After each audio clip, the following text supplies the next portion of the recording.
Hello, I'd like to talk about elder care and Medicaid or Medicare.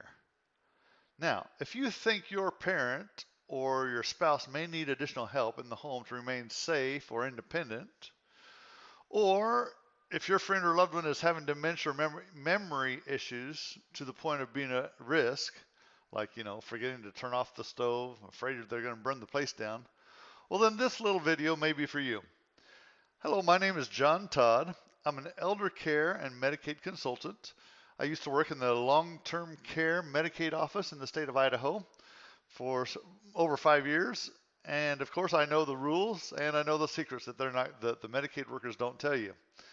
Of course, our service is not intended to cost you, but to save you money. But more importantly, I help families just like yours understand their elder care options so that you can make informed decisions on the best type of elder care for your situation. I also help families understand their payment options for elder care and how to keep more of their own money. Now, today's topic, Medicare or Medicaid, which one is better for my elder care needs? Most people think that Medicare will care for them forever. Unfortunately, that's not the case. For our conversation around elder care needs, we need to focus on what does Medicare pay towards the nursing home? And then we will compare that to one of the Medicaid programs, the long-term care Medicaid. Now, Medicare is primarily the type of health insurance for the elderly or disabled.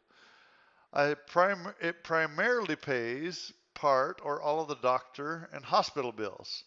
And sometimes it helps with prescriptions or other health-related expenses like glasses, dentures, hearing aids, and so on. That is, if you buy the Medicare plans, plan C or D or E or F, G, H, I, right? All of those different Medicare plans. The key here is that Medicare health insurance is for medical treatment that helps you get better.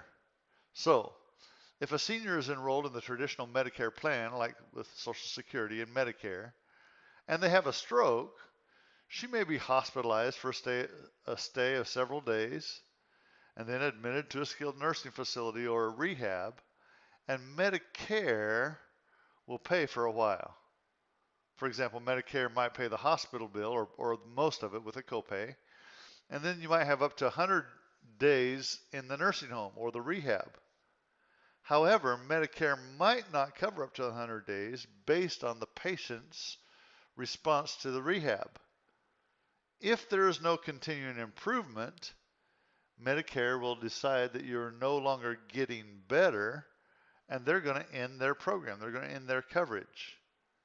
And that transitions to what is known as long-term care. That is, Medicare does not cover long-term care. Long-term care is no longer trying to help you get better. You're not improving or going to completely recover. Long-term care is primarily trying to help you stay safe while you maintain your current health status and help you live as independently as you can. So Medicare is helping you get better, right? As long as you're improving a certain amount, then Medicare can help cover. But as soon as they say, no, you're not improving enough, then Medicare is going to end, and then you have to look for how you're going to pay for the longer term care. So in our example, sometimes a stroke victim remains paralyzed and they do not improve with therapy. Or some diseases like Alzheimer's or Parkinson's have no known cure. And as our family members travel the path of age and disease, there are times that they need additional support to help them maintain a safe and respectable lifestyle. So if you're not getting better and you need one of the elder care supports to maintain safety, then Medicare is not going to pay. And when we're talking about elder care supports or long-term care, we're thinking about what about someone that comes into the home and helps them with bathing or meal preparation or med management, right? Or if it gets more advanced, sometimes someone might go to an assisted living or with higher medical needs than to a skilled nursing facility, a nursing home. So when we're talking about those kinds of things, those kinds of care, that's when we turn to Medicaid, because Medicaid can help pay for long-term care, but Medicare does not. Now, Medicare, all of us have some kind of experience with Medicare, but very few have much experience with Medicaid. Medicaid can help pay for the long-term care, but the rules um, are sometimes complicated. So let's think of it this way. Medicare is the health insurance for most seniors over age 65.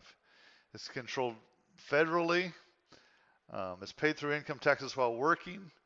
It pays at least a portion of the doctor and hospital expenses, but it does not pay for long-term care. In contrast, Medicaid has a medical need component. You're not automatically qualified for Medicaid. You have to show that you have the medical need. And then it's administered by the state with variations from state to state.